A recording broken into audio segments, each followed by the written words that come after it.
Welcome to another episode of A Salt and Buttery with Intent to Satisfy. And tonight we're making it's called variously creamed chicken, sherried chicken, chicken a la king. There are several different versions of this. This I have found to be a very good comfort food version, especially as the weather starts to cool down a little bit and you want a slightly heavier meal, but not too heavy, okay? This is also a great use for leftover chicken. And it's actually popular enough with my family that I have at times had to deliberately just cook chicken so that I would have the chicken to make this, okay? So one of the first tricks I do is I slice up the mushrooms and I saute them dry in a nonstick pan. So once again, we're having to use the Teflon utensils so that we don't scrape up and ruin the pan. Okay, but this way we end up not adding some extra juice and things to what we're making, which adds some discoloration. It actually comes out a little bit prettier if you take the extra step and saute the mushrooms separately. Now, as you can see here, I'm starting to saute the mushrooms. This looks like a lot of mushrooms, but they're one of the things like spinach. It cooks down to not much left. Okay, now, before these get cooking too far, I want to have a quick word on mushrooms. Okay, now, it's called a baby bella. It's also called a crimini mushroom, okay, because it's brown in color. It's brown on the cap. Now, I happen to like the flavor of this mushroom a little bit better than the white mushroom, but if you prefer the white mushrooms, do it. I've also had good luck using a mix of white and brown mushrooms, wild mushrooms, but this is, like I said, this is a basic recipe. I have added a couple steps, which for me personally, I think it tastes a little bit better. I like it better. Okay, now, another word on mushrooms. Take a look at this. You see how the white comes and hits the stem totally. Okay, this means it has not been sitting on the shelf for a long time. It also means the flavor is going to be milder. If you want a stronger flavor, you want one where this part here has separated from the stem a bit. Okay, this will give you a stronger flavor of mushroom, but you have to be careful because at that point they can start going a little bit. Okay, so I'm going to slice this one up really quick and throw it into the pan here. And yes, I prefer to pull the stems off of my mushrooms because the texture of the stems is coarser than the mushroom cap. So you can end up getting, you can eat the mushroom stems, okay? That is true. You absolutely can. But the problem is they cook a little bit differently, and I personally don't care for them. If you want to throw in the mushroom stems too, go for it. If you prefer to use canned mushrooms for this, hey, just make sure to drain them well and dry them so that you don't get extra liquid in your in this dish. Okay, you can definitely use canned mushrooms for this. I don't see a problem with that. You can use any mushroom you like. The most important thing is that you like it. Okay, now also this is a dish that can be served over rice. It can be served over biscuits. It can be served over noodles. It can be almost anything. You can actually make it and serve it in crepes.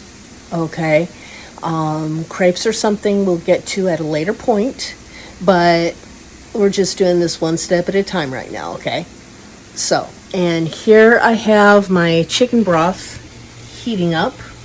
Okay. Now, once again, chicken broth is something that you can make yourself. You can use canned. You can use frozen. You can use what comes in the carton. Whatever you prefer. At a later point, I will show how to make a chicken broth. There are as many different recipes for chicken broth as there are households, okay? So, and that beeper is telling me that it's time to put my biscuits in, because I'm going to be making this and serving it over biscuits, and I love them. Love it that way. So, we're going to let, as you can see, there's a lot of liquid in these mushrooms right now. So, we want this to cook down, which will actually intensify the flavor of the mushrooms. Okay, if you don't like as an intense a mushroom flavor, like I said, you can use white mushrooms, you can use canned mushrooms. Okay, if you want to do this a little bit easier, go ahead and skip the sautéing the mushrooms, and just slice up or chunk up, or however the mushrooms, put it into the broth, okay, which is where we're going to be adding our chicken and everything else. And like I said, you'll end up getting some more discoloration. It won't be quite as pretty, but it can save you a step. So once again, this is a matter of preference. What do you like? Okay, you can make this dish so many different ways. So we're going to have some fun with this. I'm going to let these mushrooms cook down a little bit. And, ooh, guess what? They look about done. So let's take a look at this.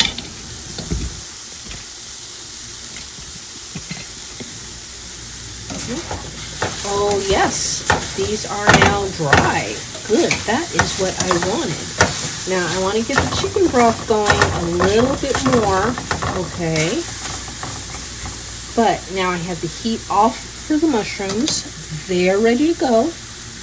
And then what I'm going to be doing is, with the chicken broth, it is a trick that is actually very useful for making gravy, okay? I know a lot of people are scared of gravy. I have actually learned a couple of tricks that make it a little bit easier, okay? And I will share them with you.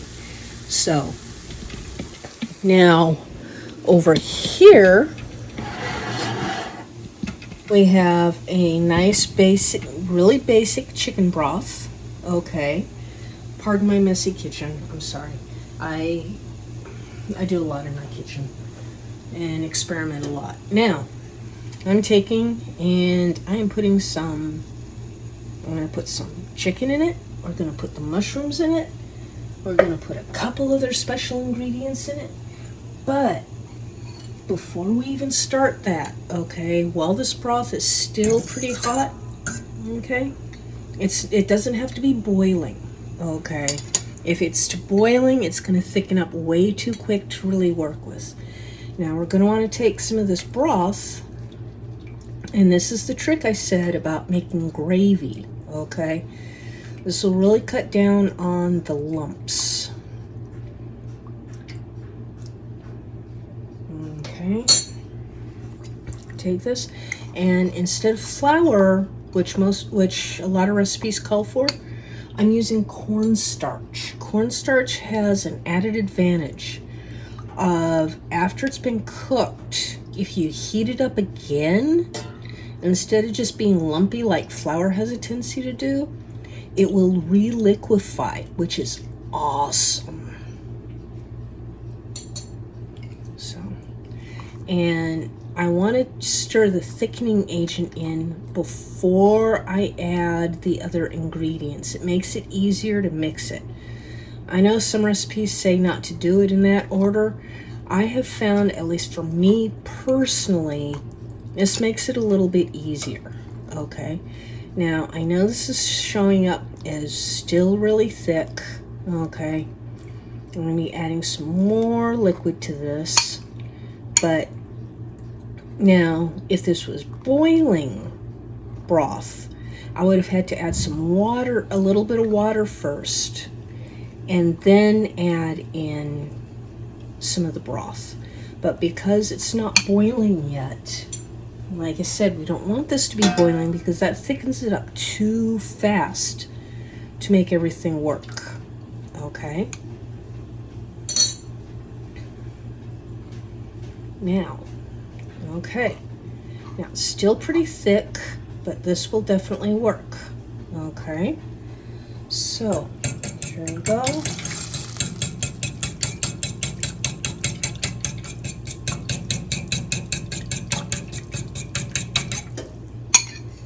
Okay.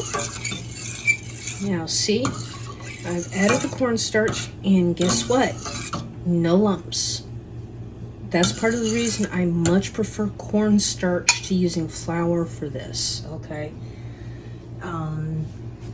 It also has the added advantage of if someone in your family is gluten intolerant, this will actually be safe for them, okay? Now I'm going to add my chicken.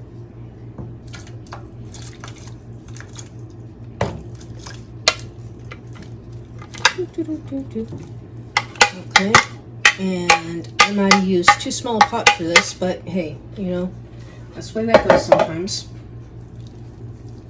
Okay.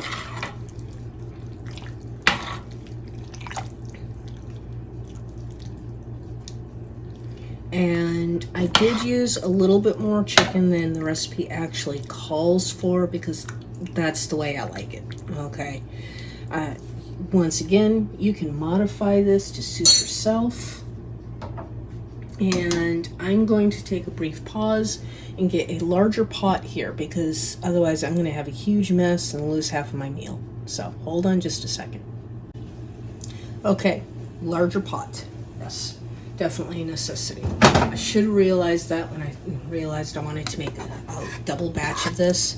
Now, mushrooms that we have sauteed, and as you can see, there's not a lot of extra liquid floating there, which is what I was wanting.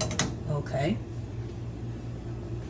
Now, we have, now this is purely optional, like many other things, okay? I like to throw in just a little bit of chili powder. Chili powder or cayenne, it gives it a little bit of a zest, okay? Once again, this is something that you can either add or not add. You can make it hotter if you want it to. Okay? Now, I'm adding in some diced bell pepper. Okay, not chili peppers, but if you like yours extra spicy, throw those in too. Okay, this is once again something that you can make it and you can modify it so many different ways. You can make it exactly the way you want it. Okay, and if you don't happen to have any rice or anything, as you can tell, this is turning into a very hearty soup possibility too. So, now, final ingredient, okay, I'm adding some sherry. Instead of sherry, if you wish, you can use white wine, okay, that would definitely work too. You can skip this part, especially if someone in your family shouldn't be having anything with alcohol in it. Now, I would recommend, if you can, okay, unless there's some reason you really shouldn't be having it in your house, I would recommend using actual sherry, not cooking sherry. The cooking sherries and cooking wines have a tendency to have a lot more salt added to them, okay? And this affects the flavor of everything else. Now, at this point, you add salt to taste and you bring it to a simmer. The simmer will boil off the excess alcohol and just leave that flavor, okay? This, like I said, this is a wonderful comfort food. Okay, really simple, wonderful way to use up leftover chicken. Now let's take a look at how we're doing. Now, the problem with the sherry is it does add a little bit of a brownish color to this, but not that bad. Okay, and like I said, if you wish to, if you want to keep it looking nice and pretty like it was earlier, okay, use some white wine instead. There's no problem with that. You can use almost anything you might want that you think might taste good. Now we let this cook, we let this thicken up, and I will come back to you in just a couple minutes. Okay, now you do have to stir this pretty frequently because it is kind of thick. There's a lot of stuff in it, and we don't want it to burn. And this also allows you to monitor how thick it's getting. Okay. See, it's already thickening up nicely. And as you can see, because we used the cooked chicken in it, it's getting kind of shredded, which is wonderful. If you prefer chunks, that's better. If you prefer chunks, then what you want to do is you'll actually want to start off with larger pieces. But once again, we're using cooked chicken. And this is now perfect. Okay. As I just turned off the heat, but let's turn the heat back on so you can actually see what I'm talking about. Okay. We're getting the bubbling, okay, which means that it's heating up all the way through, which is what we need, okay. Now, stirring it around, see how nice and thick that's getting, but it's not gloppy, okay. We want thickening without lumpiness and gloppiness, okay. And this is now done, ready to serve over your favorite biscuits or rice or inside of a crepe or however you want to do it. And like I said, there's so many different ways to do this. Let me know what you think and have some fun with this. If you come up with something really amazing, let me know, okay? Because I'm always on the lookout for more good stuff. So, once again, this was another episode of A Salt and Buttery with Intent to Satisfy, and thank you very much for joining me.